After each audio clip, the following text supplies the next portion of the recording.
All right, let's dive into a subject I'm pretty sure you've thought a lot about, being a philosopher and all. The ethics of war. Definitely a weighty topic. It is.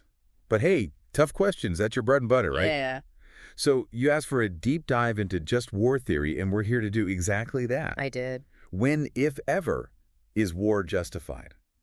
We've got a whole stack of articles and theories ready to go. Buckle up. It's going to be a wild ride trying to figure out where morality fits into something as inherently violent as war. It's like we're searching for some middle ground, right? Yeah. Between saying morality just goes out the window in war Right. and the pacifist view that war is always wrong.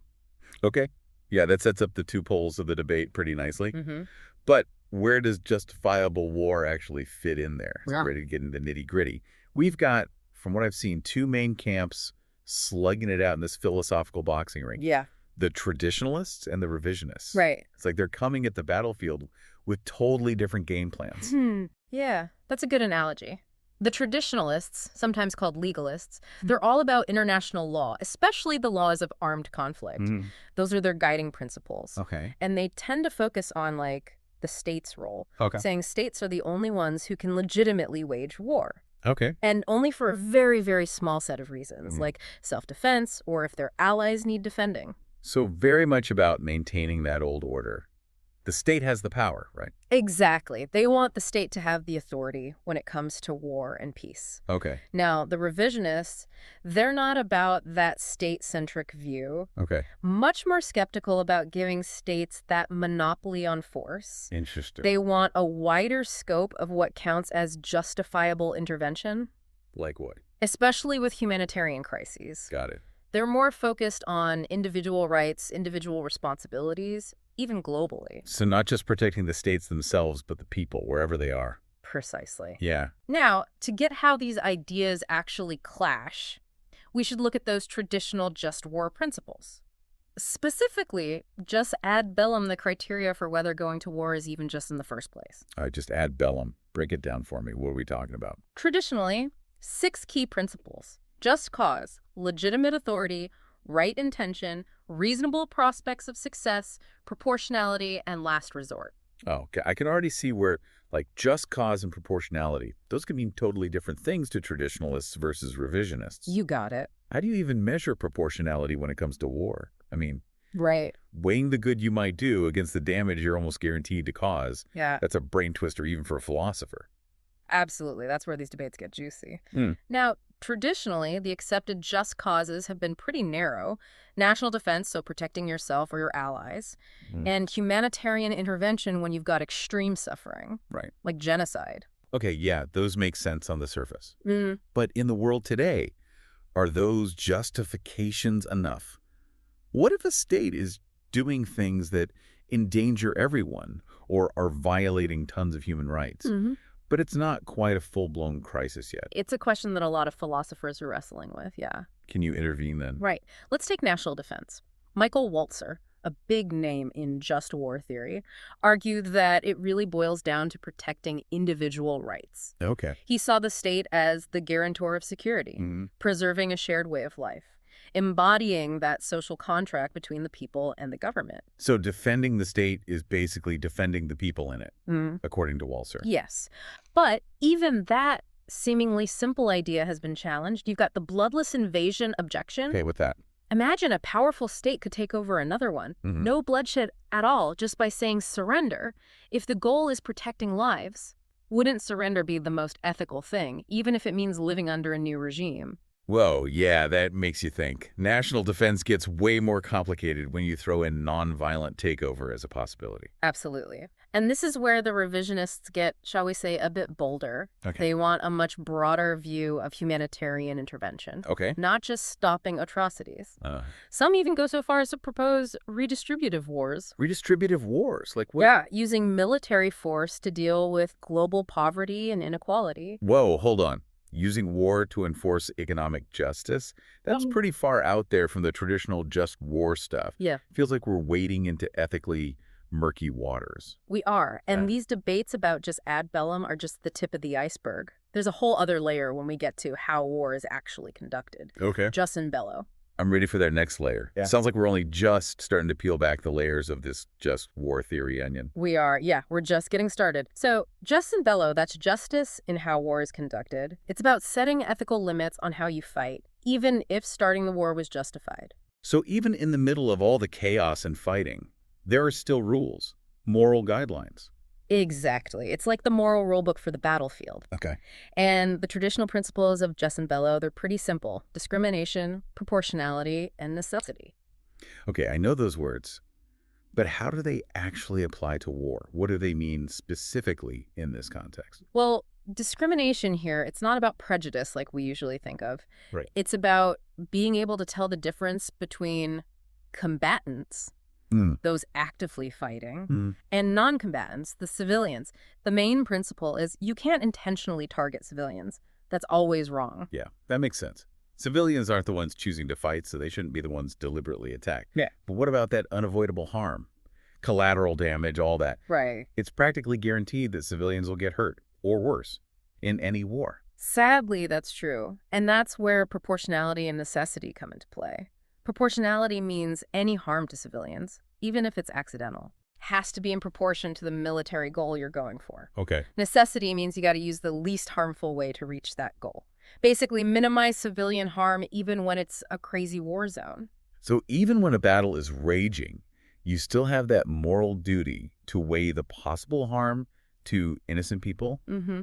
against whatever military advantage you might get. Absolutely. And this takes us to one of the most controversial, most hotly debated parts of just war theory, combatant equality. Ooh, yeah. This is where I think things get really tricky. Combatant equality. Sounds straightforward, but I bet it's anything but. You got it. It's the idea that soldiers on both sides of a fight, as long as they're following the rules of war, Mhm. are morally the same in their right to fight. It doesn't matter if their cause is just or not. Wait, hold on. So you're saying a soldier fighting for a terrible regime, an unjust war, Mm-hmm. they're morally the same as someone defending their home from attack. That seems a bit off, to say the least. It's a tough pill to swallow. Michael Walzer, who we were talking about earlier, he defended this combatant equality using the idea of forfeiting rights. Okay. He said that by picking up a weapon, both sides basically say, we give up our right to life, we're now fair game. Doesn't matter what you're fighting for. But can you really just ignore whether the cause is good or bad? If you accept this combatant equality idea, Yeah. aren't you saying the war's morality itself doesn't matter when you're judging what individual soldiers do? That's the core of the argument against combatant equality. Lots of philosophers, the revisionists especially, find this really problematic. They say responsibility for a bad, unjust war. Hmm. It goes way beyond just the guys holding the guns. Okay. Political leaders, people making weapons, even ordinary citizens who support the war, they all share some blame, morally. So it's not just about the soldiers on the front lines, but the whole system behind the war. Exactly. Which brings us to a real sticky philosophical problem, the responsibility dilemma. If we say only the people really responsible for an unjust war can be killed, well, that lets a lot of unjust combatants off the hook, the ones just following orders or barely involved. So we're kind of stuck, huh? Yeah. Either we make liability super narrow, which could mean it's almost impossible to fight without hurting people who aren't to blame. Or we widen that scope of who's liable, and suddenly civilians might be considered fair game, which would totally wreck the idea of non-combatant immunity, Right. which is like a core part of just war theory. It's like a moral catch-22. Yeah. Restrict who you can target, and maybe you can't fight at all. Yeah. Expand it, and you blur the lines between soldier and civilian, making war even more awful. It's a tough one, no doubt.